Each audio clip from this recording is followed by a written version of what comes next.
Hello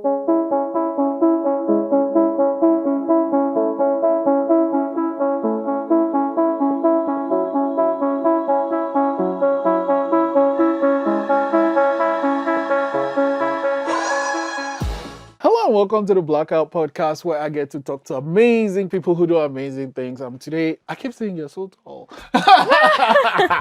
I'm here to talk with Dominique, owner of Dom's Braidings, a super awesome, cool person and creative. Thanks for coming to the podcast today. Thank you for having me. How's your day been actually so far? Oh, my day has been good, actually. I actually do a bit of styling, so I created a mood board for somebody this morning, so that was fun.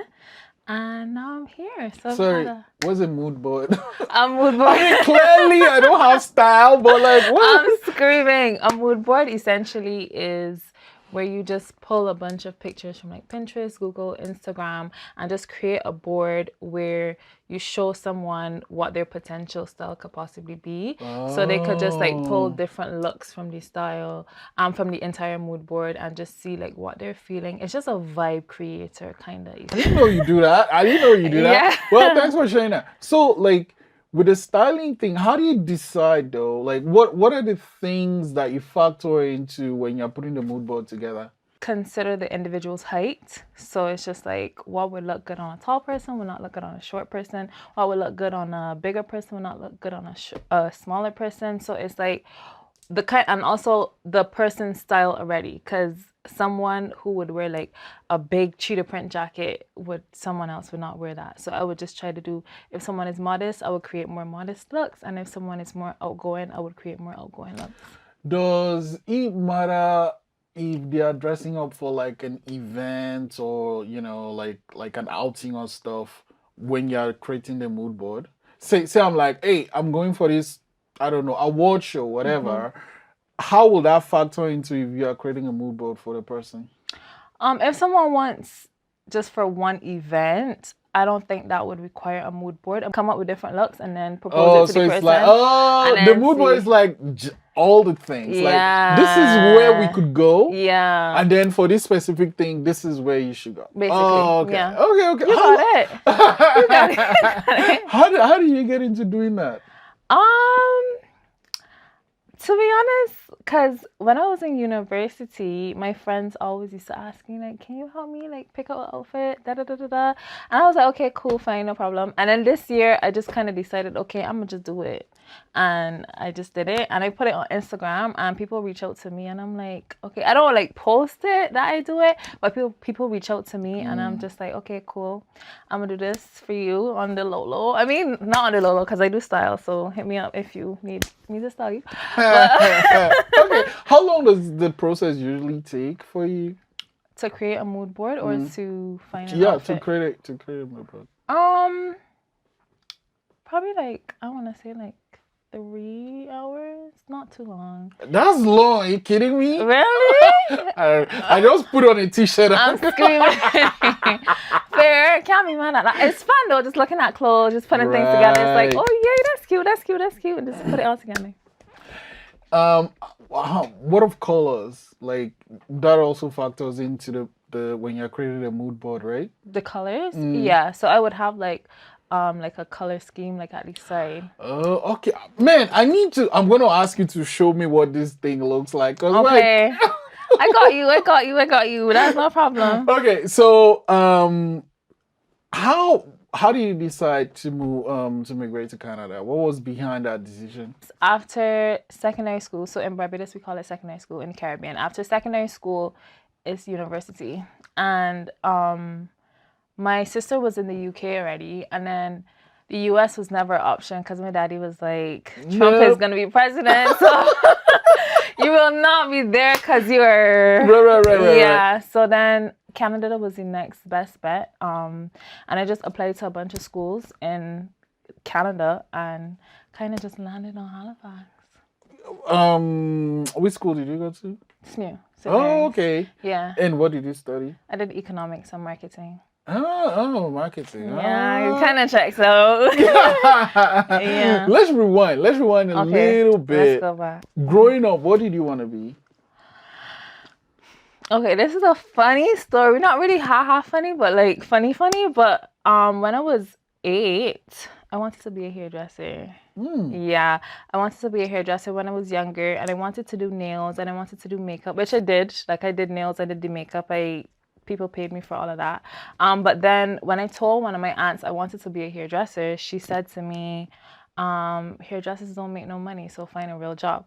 Wow. So I was like, so in that sense, I decided that I wanted to be an OBGYN.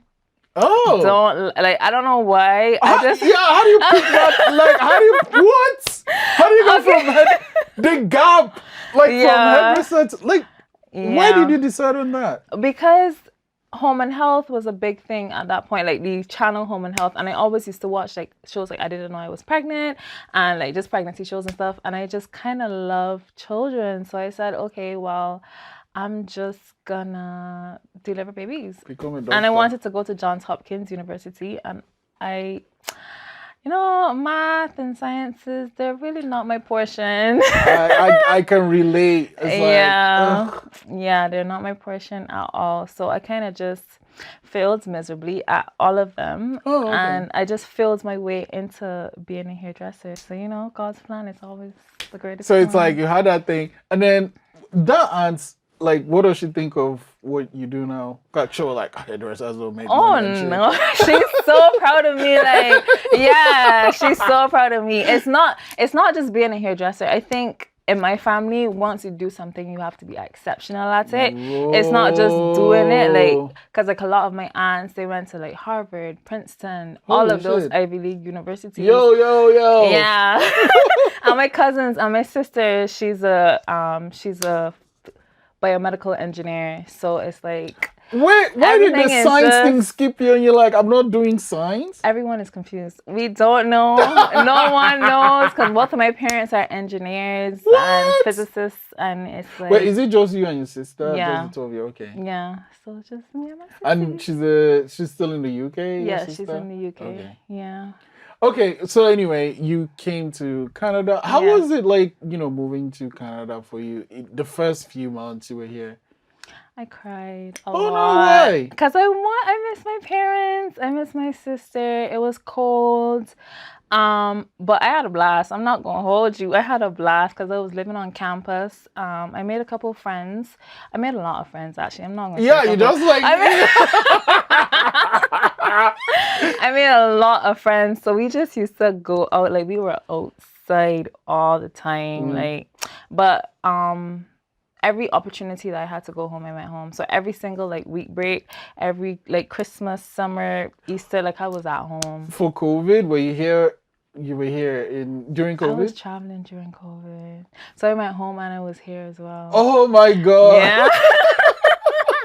Yeah, because I was like, I can't do this. So I just kind of went home for a bit and then I came back up here. I don't know how I did it. Yeah. But yeah, and I caught COVID a couple times. So, I live to tell the tale. Yeah, I mean, was that before the vaccines or after the vaccines that you got COVID? After the vaccine, before the vaccines, I don't think we were very well aware of COVID. Yeah, so after the vaccine. Yeah, because when it started out, Nova Scotia was so safe. Was it? Yeah. Almost all over the world, people were having it, and then gradually. This is true. Gradually. Yeah. Gradually, just and then. It's true. Anyway. It's true. So, did you get it? You know what? I'm okay. So first off, I'm a super introverted person. Mm-hmm. So when COVID started, I was one of the few people that was actually happy. I don't have to go out. I don't have to see people. So I did not get nothing for forever. Okay. And then there was this film festival. I was like, okay, I'll go. Mm-hmm. And then I went, and that was just when they started taking masks off. Oh.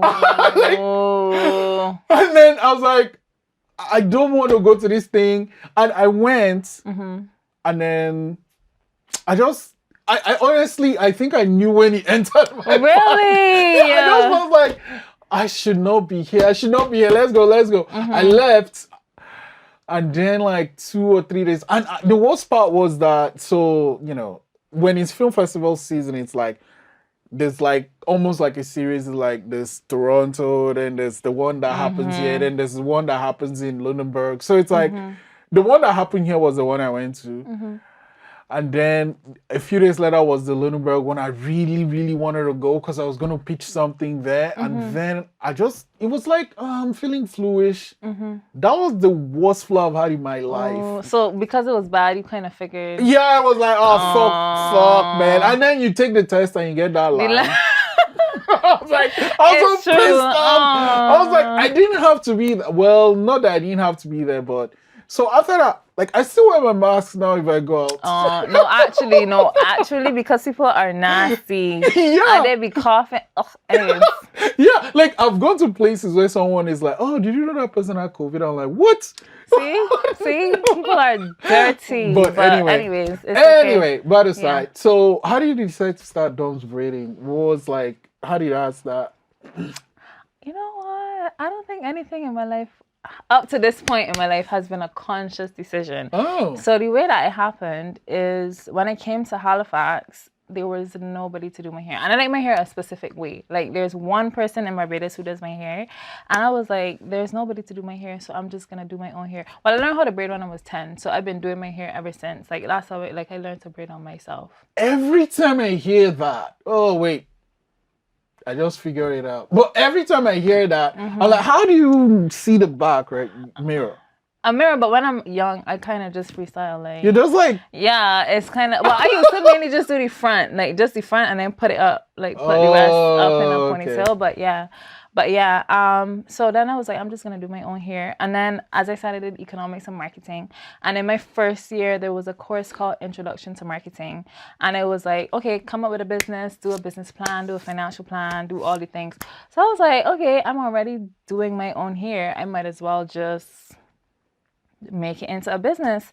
And so I did. And to do the business, we had to like show that we were running the business effectively. So I had to do like 5 people's hair, and I was like, okay, I'll just charge you $20 to just do like a full head. God forbid that ever happens again. But anyway.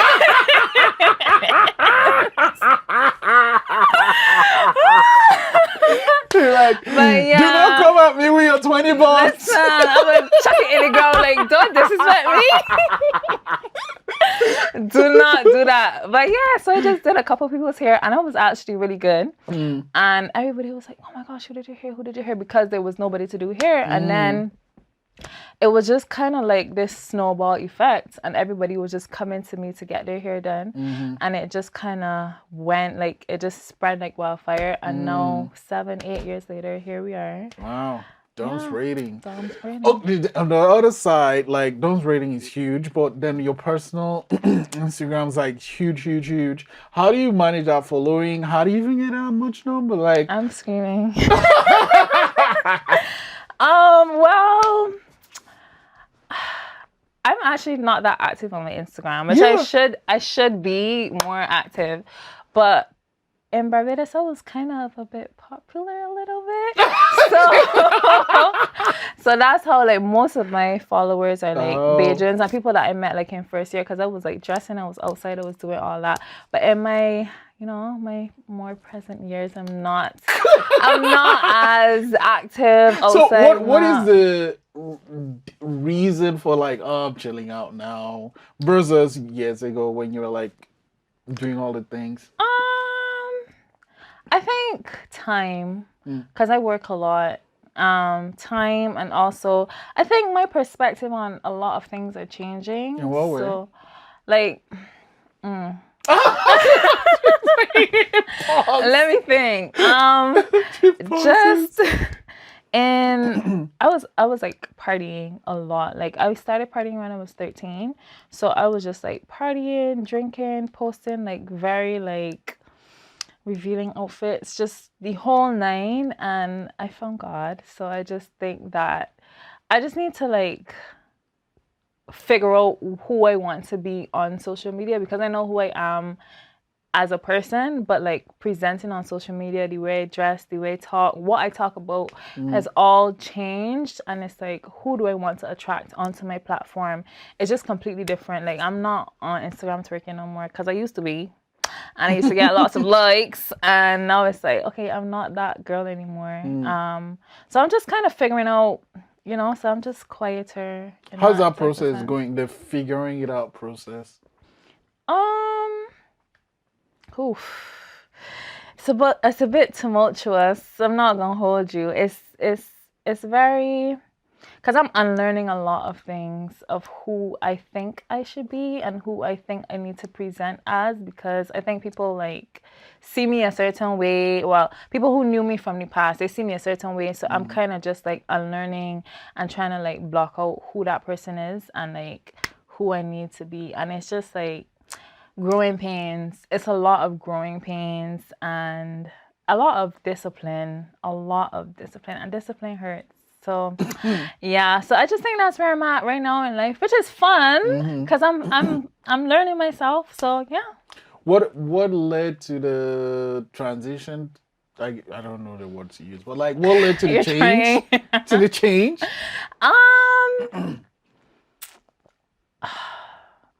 What led to the change?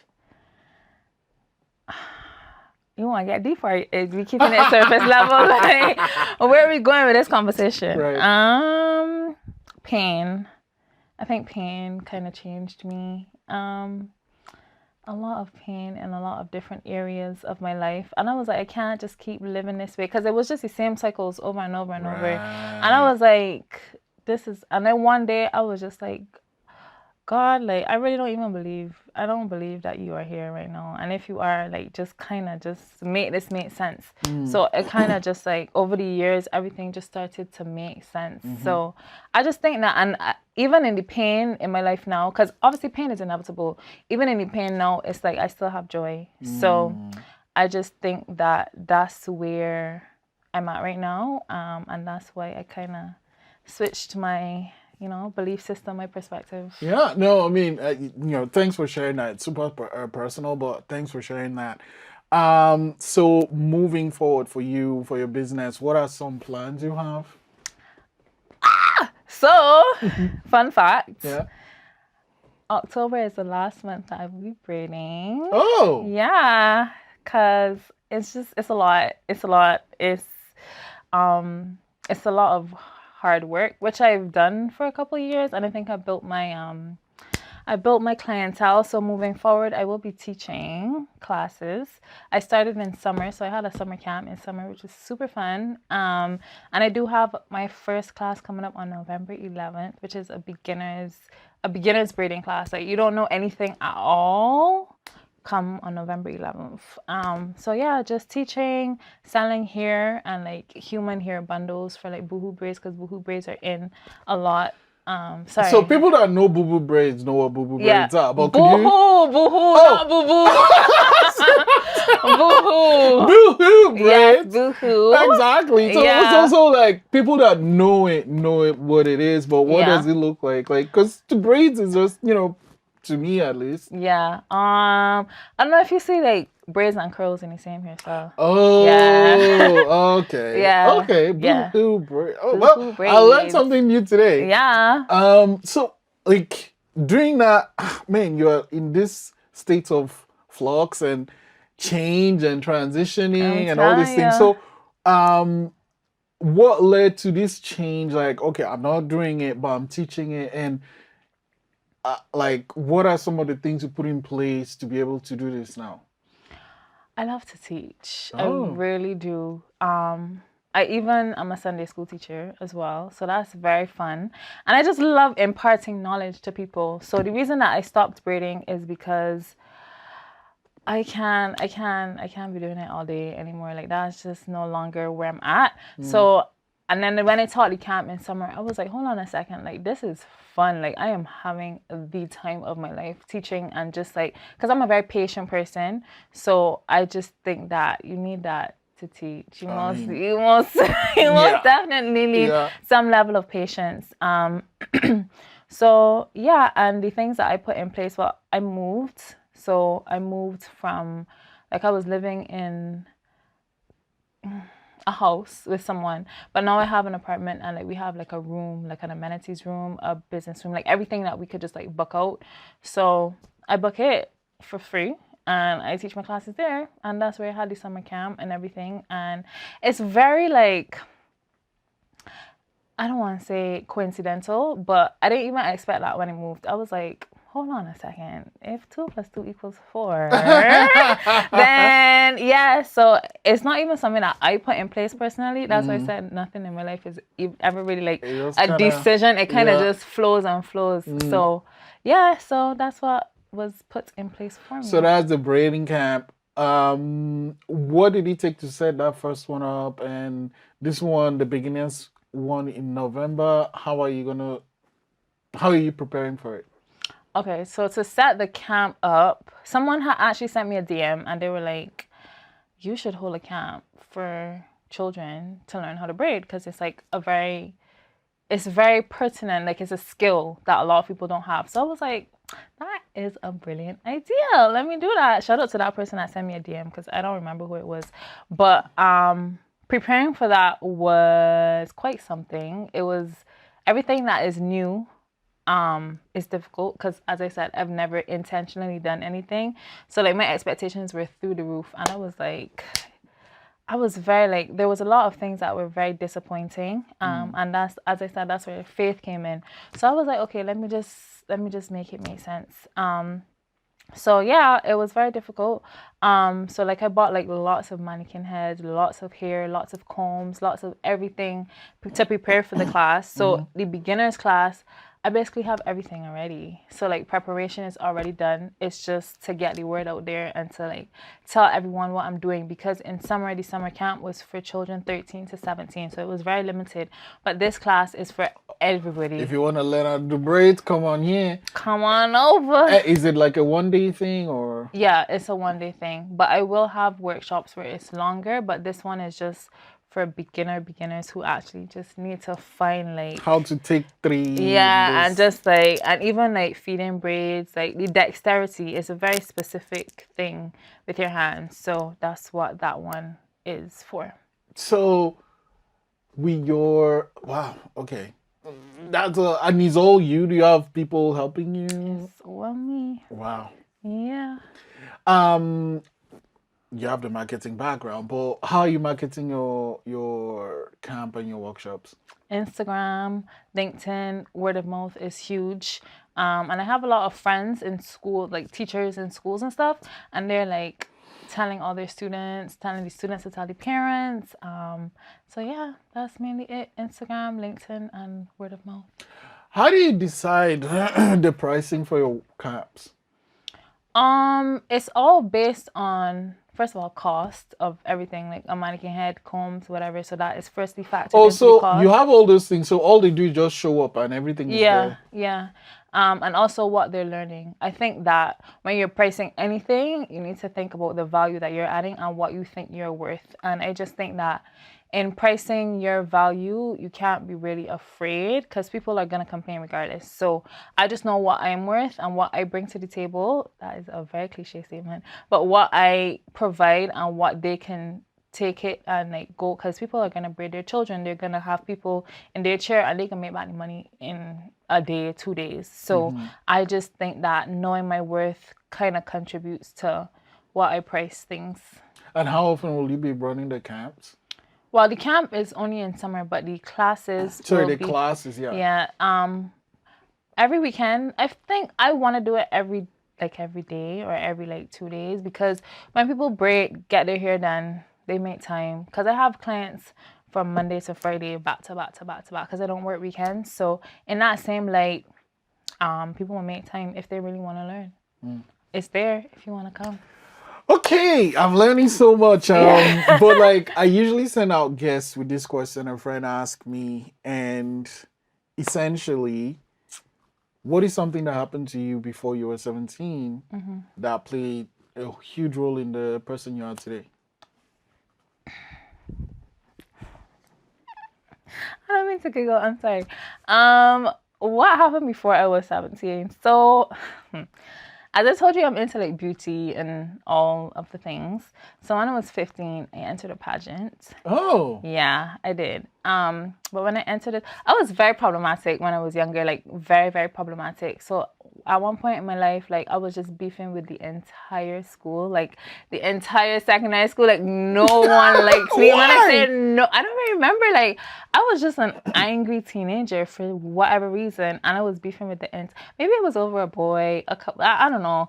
And at that point in time, where absolutely no one liked me, that's when I entered the pageant. Oh. Yeah, so I think that kind of shaped. I don't know why I did that to myself, to be honest, but I think that kind of shaped my perspective on, life goes on. Like I could do whatever I want to do whenever I want to do it. Like I don't need people, and that's not to say that you don't need people, because you really and truly do need people. But I don't need people like liking me and being my number one fan in order to do what I want to do. Yeah, because I wanted to enter the pageant, so I entered the pageant, and I sang in front of thousands of people. Holy shit. I'm not a singer, so I like took voice training, and I did the whole 9 in order to prepare for this pageant. And I think I did great. My sister still bullies me, but fun. That's what having a sibling is for. But I just think that shaped my perspective on how I approach things in life. Wow. Thanks for sharing that. So what do you rank in the beauty thing? We're not gonna talk about that. Okay, I'm gonna let you go. So I learned this magic from a friend. I want you to write a number between 1 and 60. Don't show 60. me. Yeah, 1 and 60. When you do written, you can show any of the cameras, and then I'll use these cards to try to find out what your number is. Okay, you have to close your eyes though. Yeah. I'm not looking. Okay. All good. Show the cameras and. Are your eyes closed?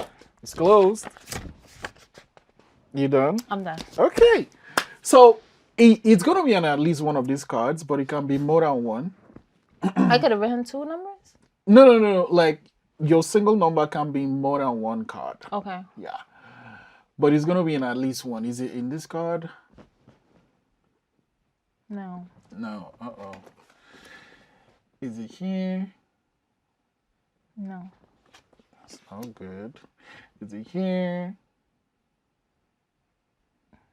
Yes. Okay. Is it here? No. No. Is it here? Yes. Okay. Is it here? Yes.